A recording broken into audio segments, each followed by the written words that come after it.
మానవుని స్వభావం వేరు, దేవుని స్వభావం వేరు. కానీ దేవుని స్వభావం ఎలాంటిదంటే ఉదారమైనది, న్యాయమైనది, ప్రియమైనది పిల్లరా. ఆ దాతృత్వ స్వభావాన్ని అనుసరించుంటది. అయితే కానీ మానవుల యొక్క అంచనాలను, ఆలోచనలను బట్టి ఎప్పుడు దేవుని ఆలోచన ఉండదు, ప్రియమైనది పిల్లరా. కానీ మనం ఏం కోరుకుంటామంటే మన ఆలోచన లాగానే దేవుని ఆలోచన ఉంటే బాగుంది, అలా లేకపోతే దేవుడు మంచివాడు కాదని చెప్పేసి మానవుని బలహీనత ఏంటంటే మనది మనం చూస్తాం.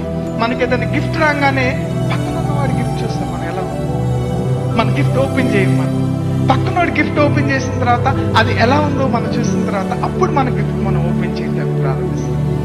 ఒకవేళ మన గిఫ్ట్ మనం ఓపెన్ చేసినప్పుడు కంపారిజన్ చేసుకుంటాం. మనం ఆ కలర్ నాకు లేదు, నువ్వు ఇస్తావా నాకు ఆ కప్పు, ఈ కలర్ నా శారీ నాకు లేదు, మనం ఎక్స్చేంజ్ చేసుకున్నామా? ప్రియమైనటువంటి దేవులారా, మానవుని స్వభావం ఎలాంటిదనంటే ఇహలోక సంబంధమైన ఆలోచనతో ఆలోచించే స్వభావం. కానీ దేవుని స్వభావము న్యాయమైనది, అది స్వార్థము లేనిదిగా ఉన్నట్లు మనం చూస్తున్నాం.